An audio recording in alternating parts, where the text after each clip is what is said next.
Olá, me chamo Lorenzo Miguel, vou estar dando início ao seminário de agroindústria. Nós somos do grupo C e o tema escolhido para a apresentação vai ser os padrões de qualidade do leite. Uma introdução inicial sobre a produção de leite no Brasil dentre os diversos produtos que fazem parte da alimentação humana, o leite é um dos mais completos e sua composição pode agregar à dieta do seu consumidor elementos essenciais para seu crescimento e saúde. Os consumidores estão cada vez mais exigentes em relação à qualidade, estando alertas para as quaisquer alterações que possam ser encontradas. Visto que o leite é um produto altamente perecível, as empresas do ramo de laticínios buscam trabalhar acompanhando e orientando os produtores durante toda a cadeia produtiva. Todo o processo deve ser de acordo com as normas descritas nas instruções das normativas e do RDC, que é das resoluções da diretoria colegiada. A cadeia da produção leiteira no Brasil. O Brasil está consolidada com um dos maiores produtores de leite de bovinos do mundo. Este crescente aumento da produtividade se deve principalmente a dois pontos: o aumento do consumo, devido ao aumento populacional e à redução da desigualdade econômica, e investimentos em novas tecnologias associadas à produção leiteira, que além de proporcionar um aumento de produtividade por animal, também possibilitaram maior vida útil ao leite e seus derivados, assim podendo a venda prolongada e distribuição por todo o território. Agora a minha colega vai dar continuidade ao trabalho. Eu ficarei um pouco com o controle e qualidade em indústria de laticínio. Pode ser analisado seguindo dois pontos principais. O primeiro, o aspecto higiênico, referente ao manejo, e o segundo, referente à análise de composição físico-químico, que está relacionado aos sólidos. Então, falarei também sobre a ordenha e o transporte. A ordenha, o ambiente da ordenha deve ser um lugar tranquilo e oferecendo segurança ao ordenhador. O primeiro, por conta que a vaca ela tem que se sentir acomodada e tranquila, né? Oferecendo segurança e garantir a qualidade do produto, como a desinfecção dos tetos dos animais e verificação de mastite, e o transporte do produto.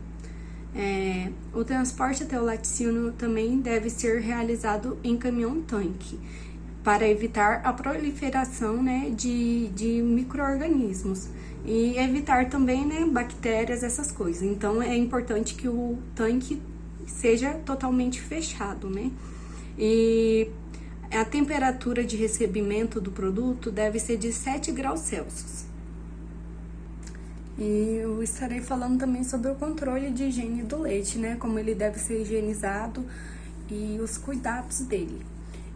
Os APPC, que significa Análise de Perigo e Pontos Críticos de Controle, como sendo pontos de processo em que é necessária a aplicação de medidas preventivas contra perigos físicos, químicos e biológicos, e que possam ir a prejudicar a saúde do consumidor, tornando sua implementação importante para a indústria, facilitando alcances de certificações.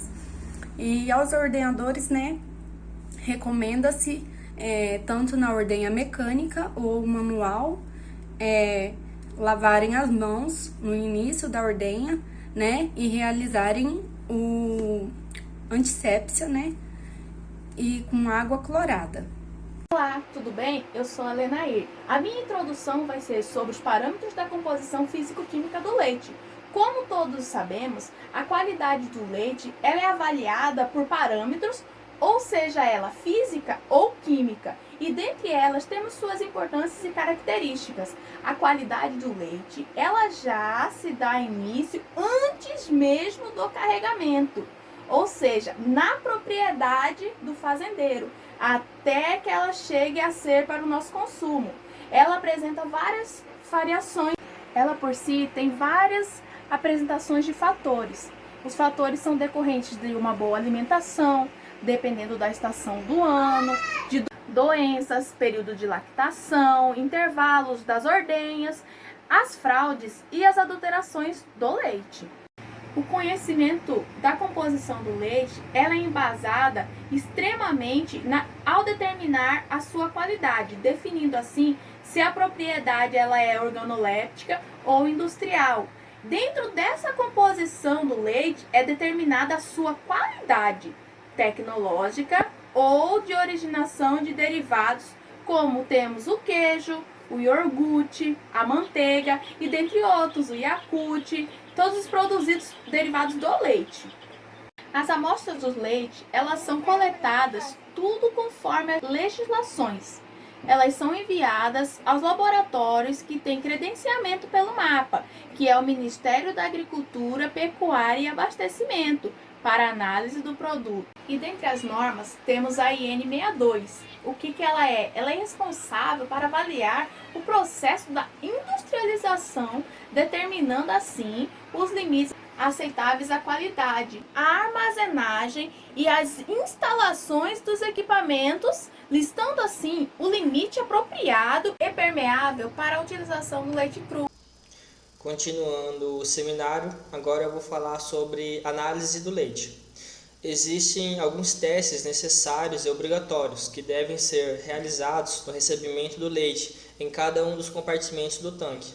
Eles servem para atestar sua qualidade, determinar possíveis adulterações, uso indevido de antibióticos e se está apto para ser processado. Esses testes são a verificação da temperatura.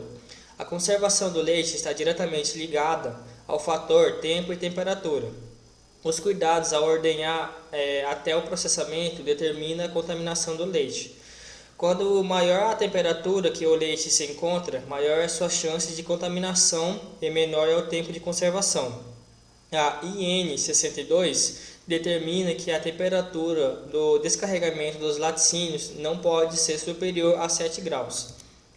O teste com alizarol. O teste com alizarol possibilita a determinação rápida e aproximada da acidez do leite por colorimetria. Trata-se de uma combinação da prova álcool com uma determinação colorimétrica do pH através do indicador alizarina, permitindo observar de forma simultânea a floração da caseína e a viragem da cor devido à mudança do pH. O índice crioscópico. O índice crioscópico é a medida do ponto de congelamento do leite, teste este muito utilizado para identificar a adulteração do leite por adição de água. Teste de densidade. A densidade do leite é a relação entre a sua massa e o volume. Normalmente é medida em 15 graus ou corrigida a essa temperatura. A densidade abaixo do mínimo estabelecida pela legislação indica a adição de água no leite, pois a densidade do leite gira em torno de 1,028 a 1,035 gramas por centímetros cúbicos a 15,5 graus, caracterizando-se por meio mais denso que a água. Determinação do teor de gordura. Determinação da gordura ocorre pelo método butirométrico, que se baseia na separação e na quantificação da gordura por meio de um tratamento da amostra com ácido sulfúrico e álcool isoamílico. Agora o teste de fosfatase alcalina e peroxidase. As enzimas de maior interesse na prática rotineira das indústrias são a fosfatase alcalina e a peroxidase, que são utilizadas para controlar o grau de aquecimento do leite. São eficientes para dizer se o leite passou pelo processo de pasteurização adequado. A peroxidase serve para controlar a pasteurização do leite a uma temperatura de 85 a 90 graus por 20 segundos. Inativada em temperaturas superiores a temperaturas acima da temperatura de pasteurização e por isso é utilizada para identificar se o leite sofreu um tratamento térmico muito drástico, o que é indesejado, pois ocasiona perdas nutritivas e sensoriais. O leite com bom grau de adequação de pasteurização apresentará na análise um resultado positivo para a peroxidase e um resultado negativo para a fosfatase. Determinação de EST e ESD. Denomina-se matéria seca total ou extrato seco total, a EST, a todos os compostos do leite, exceto a água. Existem diversas formas para determinar o EST, o método de Arkman, a gravimetria, o uso de tabelas e fórmulas. Já o extrato seco desengordurado, o ESD, possui todos os compostos do leite com exceção de água e gordura. Pode ter uma variação em função do tipo de alimentação oferecida aos animais. Entretanto, o nível de variação é muito menor do que é observado em relação ao teor de gordura, que é determinado pelo Regulamento Técnico de Identidade e Qualidade do Leite Cru refrigerado, que é de 8,4 de mínimo de extrato seco desengordurado no leite. Neutralizantes de acidez. Segundo a Associação Brasileira das Pequenas e Médias Cooperativas e Empresas de Laticínios, o GECEM, os neutralizantes de acidez são normalmente empregados para mascarar a acidez produzida pelos micro-organismos no leite. Seu uso acarreta resultados de análise indicando baixa acidez, alto pH, teores mais elevados de sódio e de lactato. Já os reconstituintes da densidade são substâncias mais frequentemente empregadas ou utilizadas para mascarar a adição de água ou de soro de queijo ao leite, sendo eles o cloreto de sódio, açúcar e o amido. Agentes inibidores do crescimento microbiano. São produtos químicos adicionados para retardar o crescimento dos micro-organismos ou a ação das enzimas com o intuito de aumentar a conservação do leite. Os principais produtos utilizados são formaldeído, água oxigenada, ácido bórico, ácido salicílico, hipocloritos e cloraminas, ácido benzoico e bisulfetos. Essas substâncias podem causar efeitos adversos à saúde, além de prejudicar a produção de derivados do leite. Então, todos esses testes são fundamentais para a indústria, pois garantem que o leite a ser processado, tanto para consumo na forma fluida quanto na forma de derivados, possua qualidade, possuindo relação direta com a vida de prateleira desses produtos lácteos. Ainda serve para garantir ou minimizar possíveis danos à saúde dos consumidores. Agora a colega vai dar continuidade ao trabalho. Boa noite a todos, eu sou a aluna Stephanie e vou estar falando para vocês um pouquinho sobre a legislação de normas regulamentadoras na qualidade do leite. Sabemos que temos alguns órgãos principais que temos que seguir algumas normas para se ter uma boa qualidade do leite, que são o MAPA, o Ministério da Agricultura e Pecuária e Abastecimento, o ADPOA, que é o Departamento de Inspeção de Produtos de Origem Animal, e o CIF, que é o Serviço de Inspeção Federal. O órgão de POA é responsável pela inspeção de produtos de origem animal em âmbito nacional. Ele realiza ações de inspeção em todo o país, baseia-se na legislação e aplica leis, normas e critérios para garantir a qualidade do produto onde de chegar ao consumidor. A fiscalização a nível nacional não é só exclusivamente do MAPA. Ela exige que os órgãos estaduais, junto aos estados brasileiros e junto ao DIPOA, que é promover a integração entre esses serviços da inspeção. E o CIF, ele é vinculado ao DIPOA, que tem como papel assegurar a qualidade de produtos de origem animal, comestível e não comestível, destinado ao mercado interno e à exportação. Finalizando agora o seminário sobre os padrões de qualidade do leite, agradeço a todos a atenção e muito obrigado. E agora, antes de finalizar, vamos estar passando um vídeo sobre um pouco mais sobre as explicações dos padrões de qualidade do leite. Então, espero que gostem e novamente agradeço pela atenção. Muito obrigado. O Brasil é um grande produtor de leite bovino e derivados também desse leite. O principal estado que é o produtor de leite no Brasil é Minas Gerais. Hoje a gente vai falar sobre as propriedades físico-químicas desse leite, falar um pouco de qualidade de leite, alguns exames que a gente pode fazer ou pode realizar na hora que esse leite chega no laticínio para garantir para que esse leite chegue no consumidor final dentro dos padrões das INs, que são as instruções normativas em vigor que o Ministério da Agricultura, Pecuária e Abastecimento, o MAPA, faz que a gente siga essas regras para que esse leite chegue de qualidade no consumidor.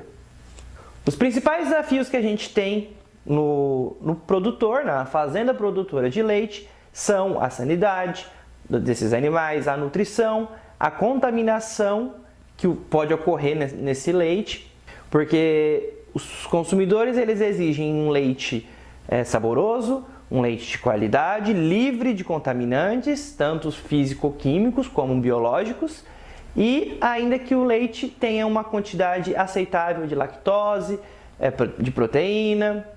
Quando pensamos no produtor, como que ele consegue aumentar a produtividade do seu rebanho? A primeira coisa que a gente tem que pensar é na nutrição desses animais. Como que esses animais são alimentados? É silagem, é somente a pasto?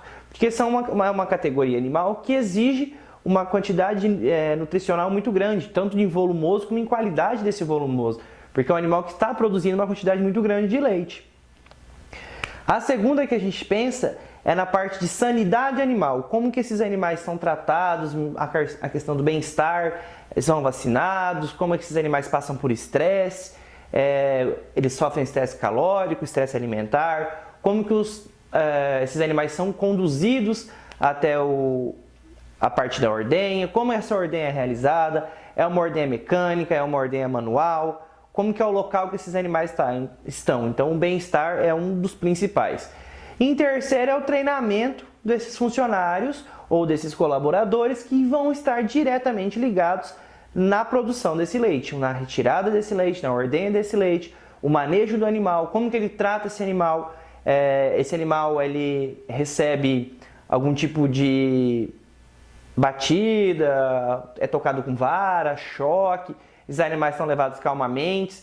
Então isso vai influenciar na qualidade do leite final. Como que esse leite vai chegar no laticínio para ele ser beneficiado, transformado em subprodutos ou mesmo só o leite pasteurizado ou o leite integral que seja.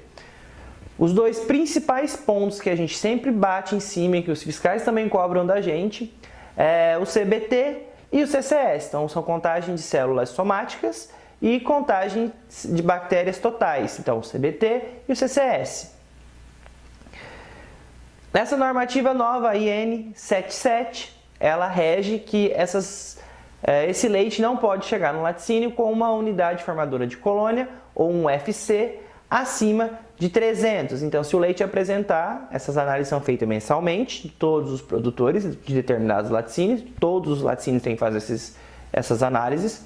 Então a gente recebe a amostra do leite, manda para o laboratório credenciado no Ministério da Agricultura e lá eles fazem outros tipos de exame, mas os dois principais são o CBT e o CCS. Tanto o CBT quanto o CCS, a unidade formadora de colônia permitida é de 300 unidades formadoras de colônia. Então se esse leite apresentar uma quantidade acima de 300 unidades, a gente não pode receber esse leite no laticínio.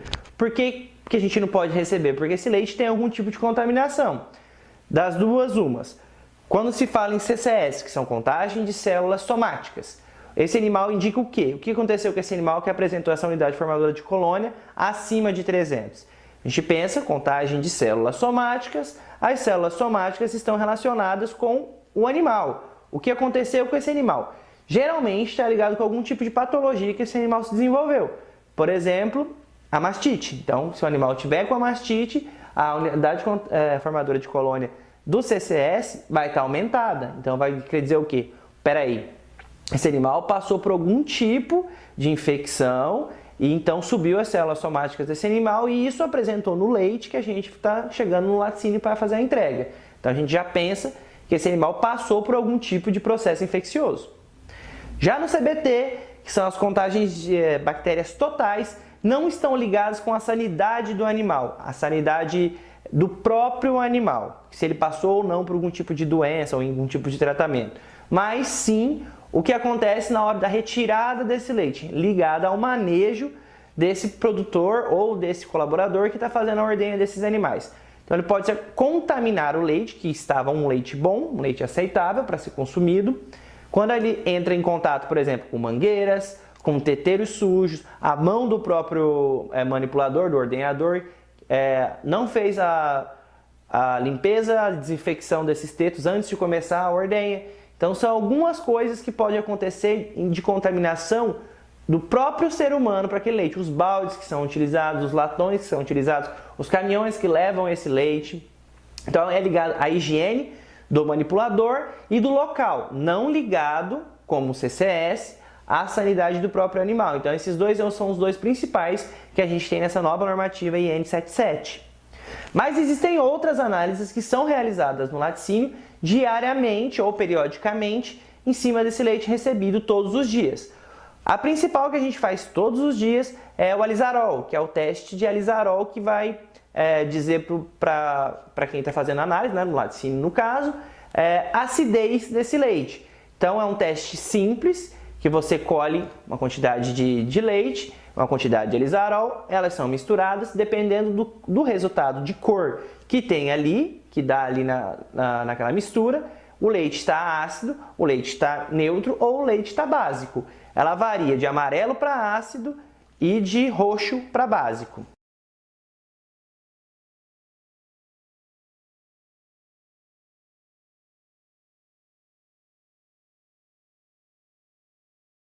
Outro teste que é realizado diariamente é a crioscopia. A crioscopia ela vai nos mostrar se o produtor agiu de má fé e tentou acrescentar água para fraudar esse leite para aumentar a quantidade de leite na hora da entrega.